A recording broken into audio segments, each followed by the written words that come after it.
Hello, my name is Lulu Skafi and I'm a therapist at NOCD. I want to share a little bit about a subtype of OCD known as scrupulosity and how that intersects with the religion of Islam. So, scrupulosity is a specific subtype of OCD that dominantly revolves around religiosity and morality. It's when OCD symptoms interact with religious beliefs and practices and creates a very high level of distress. There is a specific concept in Islam known as waswas al-qahri, which is also known as overwhelming whispers. Waswas are whispers that everybody experiences, and it can come from the self or it can come from shaitan, Satan. Muslims who suffer from waswas al-qahri, overwhelming whispers, or scrupulosity OCD, can take everyday acts of worship like washing for prayer or even prayer itself to extreme lengths. It's the fear of sin where there is no sin. When the average Muslim repeats an act of worship multiple times, usually what's driving them is a desire to be closer to Allah or God, or to seek out reward for those deeds. Somebody with OCD will repeat acts of worship because they're trying to escape the pain and the discomfort of the doubt. What if my prayer was deficient? What if I recited it incorrectly?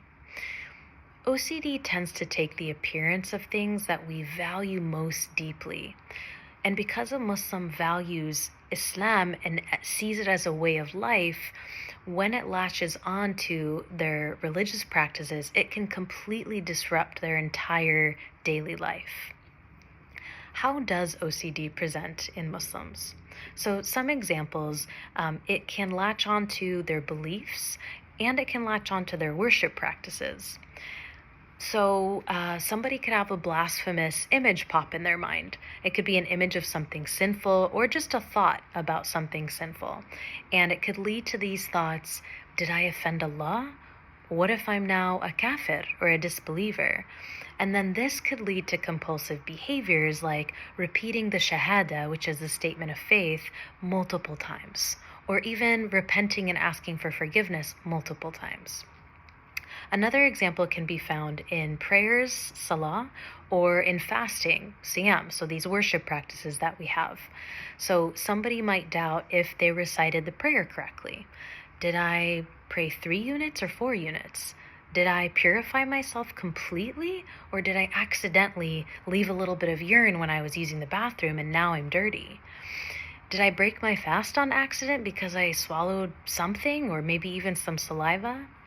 So these can all be really typical questions that arise in every Muslim, but somebody with OCD will feel extreme distress by the presence of these thoughts, and then will do a lot of behaviors, repetitive behaviors, to try to rid themselves of this anxiety and doubt.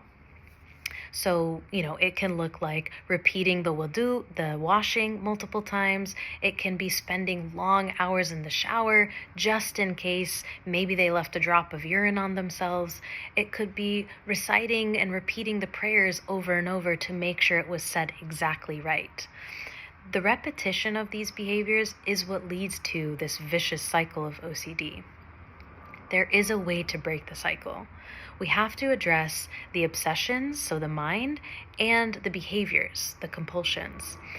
With exposure and response prevention, known as ERP, you can develop a system where you can target level by level the things that make you feel anxious and that create the doubts. And ERP is the gold standard of treatment for OCD.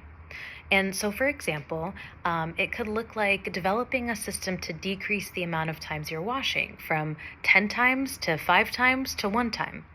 Or if you constantly are spitting in the sink while you're fasting for fear that maybe you'll break your fast, you would work on reducing that spitting behavior.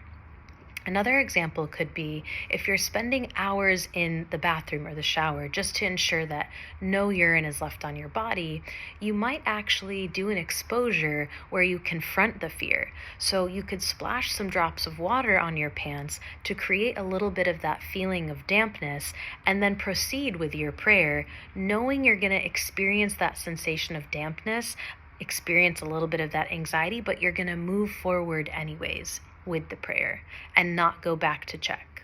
So these are all just common examples of what this can look like. With specialized therapy for OCD and with support from imams, your faith leaders, your community, your family, it's very possible to find relief from these symptoms, from these cycles, because treatment does work.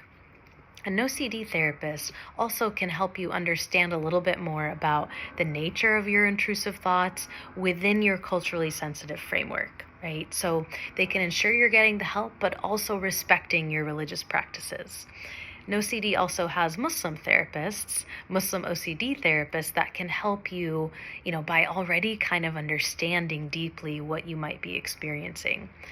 And lastly, what I'll say is that Islam does encourage seeking support for your struggles. This way you can feel more connected to Allah, feel more connected to your religion, more connected to your family and the people around you, and enjoy life more. So feel free to reach out, go on NOCD's website, or give us a call, and we're happy to be there to help assist you in finding the right therapist for you. Thank you so much for listening. Take care.